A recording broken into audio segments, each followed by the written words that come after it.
Assalamualaikum warahmatullahi wabarakatuh. Alhamdulillah, alhamdulillahi rabbil alamin. Assalatu wassalamu ala asrafil anbiya'i wal mursalin, sayyidina wa maulana Muhammadin. Ashhadu an la ilaha illallah wa ashhadu anna Muhammadar Rasulullah.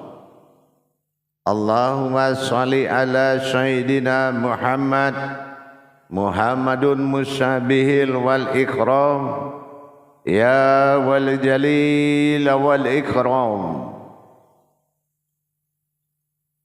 Subhanal malikul quddus, subhanatil izzati wa azzamati wa haibat wal qudrat wal sultan wal kamal wal jamal wal kibriyai wal ijabarut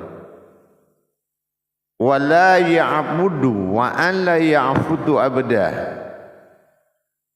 Suhubukum kuddus surabuna wa rabbul malaikatihi wa ruhi, subhanallah walhamdulillah wa la ilaha illallah wallahu akbar. Wa tahirin wal mujahidina amma ba'du, ibadallah. Bersyukur kita kepada Allah dengan mengucapkan alhamdulillahirabbil alamin atas segala limpahan karunia rahmat dan hidayahnya, serta dengan izinnya juga kita dapat menjalankan amanahnya, beramal dan beribadah zahir dan batin, dunia dan akhirat. Bersalam kita tidak akan pernah kita lupakan. Marilah sama-sama kita sampaikan kepada junjungan kita Nabi Allah, Nabiul Akhirul Zaman, Rasulullah Muhammad sallallahu alaihi wasallam.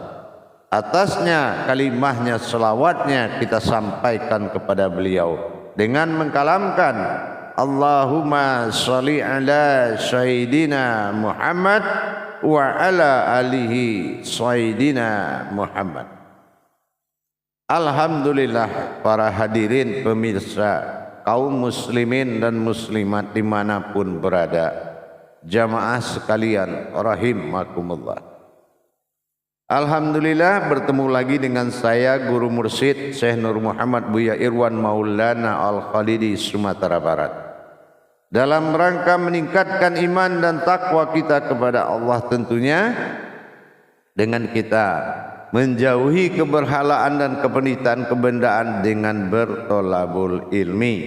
Menuntut ilmu adalah salah satu kebaikan yang diridhoi oleh Allah. Belajar dan belajar.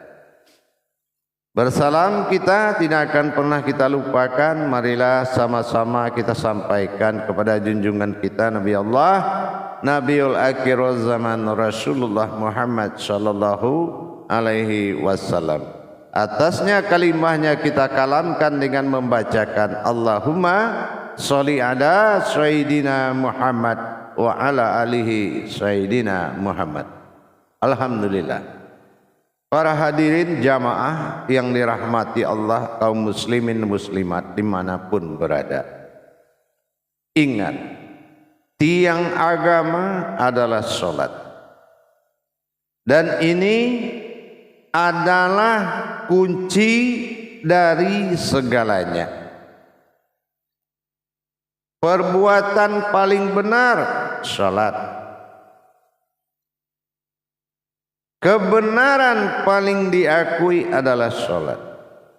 Ibadah yang dihadiri Allah adalah salat. Selain dari salat adalah ayat. Semua ibadah dihadiri oleh ayat, tetapi yang dihadiri oleh Allah adalah sholat. Jadi untuk ini, pada waktu dan kesempatan yang sangat kita muliakan ini, saya akan berbagi wawasan dan ilmu pengetahuan kepada kita semua Mudah-mudahan insyaallah bermanfaat. Yaitu berpedoman kepada surat Al-Hijr ayat 99. Berpedoman kepada surat Al-Hijr ayat 98, ya, maaf, 98. Yang mana Allah katakan auzubillahi minasyaitonirrajim, bismillahirrahmanirrahim. Allah katakan fasabbih bihamdi rabbika wa kum minas sajidin. Ini sangat menentukan sekali. Di manakah titik Tuhan yang akan dikatakan muncul di dalam sholat yang membuat kamu yakin kepada sholat tersebut, yaitu dengan kedatangan Tuhan Allah Subhanahu wa ta'ala. Maka sholat inilah yang dikatakan dengan sifat sajidin. Nah, mana yang dikatakan dengan sifat sajidin tadi? Bagaimana kita menghadirkan bahwasanya pada sifat yang melaksanakan sholat ini, yaitu sajidinnya, tidak kita melihat sebuah sujud, tapi kita melihat sebuah yang melakukan sujud. Inilah yang sangat kita perlu pahami. Mana akhir yang dikatakan sujud, sajid dan masjid tadi. Meskipun kita pernah membahas daripada hal tersebut, tapi jangan salah bahwasanya dilanjutkan kepada Al-Hijr 99. Ini penentunya yang berkodrat pada 98, yang menentukan pada 99. Al-Hijr, apa yang dikatakan Al-Hijr 99? Wa'bud rabbuka hatta ya'tiyakal yakin. Kenapa Allah katakan di situ sembahlah Tuhanmu sampai datang kepadamu yang diyakini, yang disebut dengan ajal. Nah, ini yang pernah Qudsi katakan salatu wa hadaratun wa minal umur.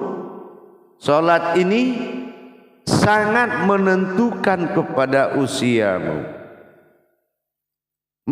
Mana salat yang dikatakan menentukan usiamu?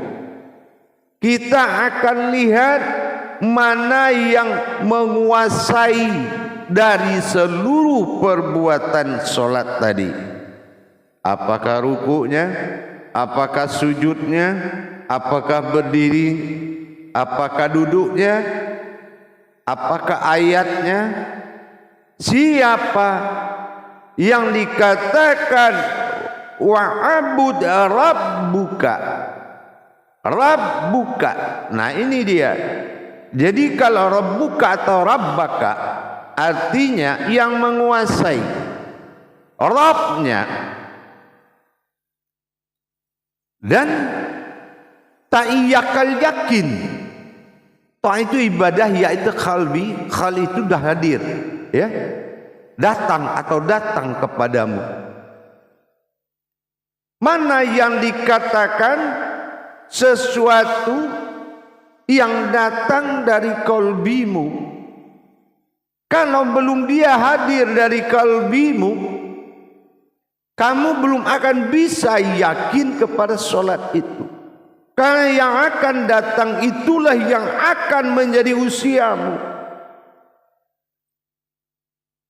Yang akan datang itu, yang akan muncul dari qalbimu. Tiyakal ini, inilah yang akan muncul, yang akan menjadi usiamu. Kalau dia datang bertambah lagi usiamu, 0 lagi diawali oleh 1. Qabla mutu anta mutu.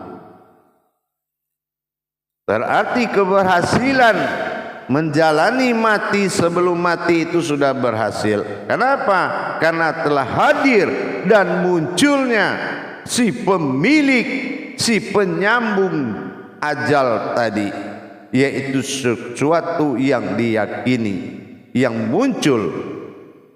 Inilah yang dikatakan oleh Allah, hatta ya'tiyakal yakin, sampai datang yakin. Kalau dia belum bersifat tiyakal, belum dia bertajali dan berdiri menjadi Tuhan yang kamu sembah di dalam sholat, belum dia tunggu kedatanganmu, belum dia hadiri sholatmu, tiyakal yakin, maka ingat, hati-hati. Meyakini sholat itu dengan munculnya atau datang kepadamu yang diyakini. Siapa yang kamu yakini dalam sholat, itu yang akan muncul. Kalau cuma kita yakin kepada rakaat, rakaat itu yang akan muncul, yang akan hidup. Kalau kita yakin ke ayat, ayat akan hidup. Kita yakin ke pakaian, pakaian yang akan hidup. Kita yakin peci, ya peci yang dihidup. Kita yakin mukena, mukena yang akan jadi hidup. Terus siapa yang harus diyakini? Ini yang dikatakan, disebut wa'bud rabbaka. Ya. Kalau ditanya nanti man rabbuka, karena kita sudah sering ketemu dalam sholat, dijawab dengan man rabbuka. Jawabnya adalah rabbaka hatta illallah. Inilah bagaimana kita dihadiri atau didatangi oleh sesuatu yang menguasai kita sehingga kita masuk ke alam kusuk. Ini yang dikatakan al-hid oleh 99, karena dipedomani oleh yang berbuat pada al-hid 80-98 tadi, yaitu sajidnya, ya, yang sujudnya. Bukan sujud, bukan siapa yang sujud. Sujud itu, sajid itu siapa yang sujud, bukan di mana kita sujud, bukan apa itu sujud, ya. Nah ini sajid. Jadi di sini kita melihat ke 99, bahwasanya kaitan keabsahan dan kemabruran sebuah doa atau salat dengan datangnya sesuatu yang kamu yakini di dalam salat dari qalbimu itu, maka itulah yang akan mempercepat usiamu atau yang memperpanjang usiamu. Tapi kalau dia belum datang, maka yakin itu belum berarti usia. Ya. Nah, jadi apa sir yang akan muncul di dalam salat kita yang menguasai kita, maka makna daripada kalam tersebut, maka qabla mutu anta mutu, maka usia kita dihitung 1 kembali. Usia kita akan dihitung 1 kembali. Berarti awal lagi. Berarti benar, qabla mutu anta mutunya sudah benar, karena dia sudah merasakan mati sebelum mati. Jangan pura-pura mati. Nah ini beda, melipat tangan pura-pura mati. Tapi kalau yang sebenar-benarnya salat itu adalah sembahlah, yang akan disembah itulah yang akan muncul. Sebelum dia muncul di dalam kolbimu menuju dirimu, yang akan kamu yakini maka usiamu tidak akan bertambah di dalam sholat itu. Tapi kalau yang kamu sembah itu muncul, hadir, Al-Malik, insya Allah pertemuanmu dengannya adalah perpanjangan usia yang sangat luar biasa. Maka belajar kita terus. Kita tingkatkan pemahaman-pemahaman, kaji tingkatan solat. Apa cara mengkaji tingkatan solat? Kaji tingkatan kodrat yang menghadiri solat. Setingkat apa kodrat diri yang kamu tampilkan di dalam solat? Sudah cukupkah dasarnya untuk mengundang kehadiran yang disembah? Tanya lagi diri kita. Apakah yang kita hadir ini, yang kita hadirkan di dalam solat itu sudah cukup dasar untuk mengundang yang akan disembah? Para jemaah hadirin, kaum muslimin dan muslimat, rahimakumullah. Indah sekali kalau kita memang mau belajar. Tapi kalau kita hanya mencari ilmu, mengumpulkan ilmu sembahyang, ilmu solat, tapi tidak mengerti, paham tujuan solat ini diturunkan. Ingat, solat ibadah adalah dalam masa usiamu. Kalau usiamu berakhir, maka ibadahmu berakhir. Tapi yang hadir di dalam solat, itulah yang tidak akan berakhir. Dimanapun akhirat yang kamu tempati, bertuhan itu akan kekal dan abadi.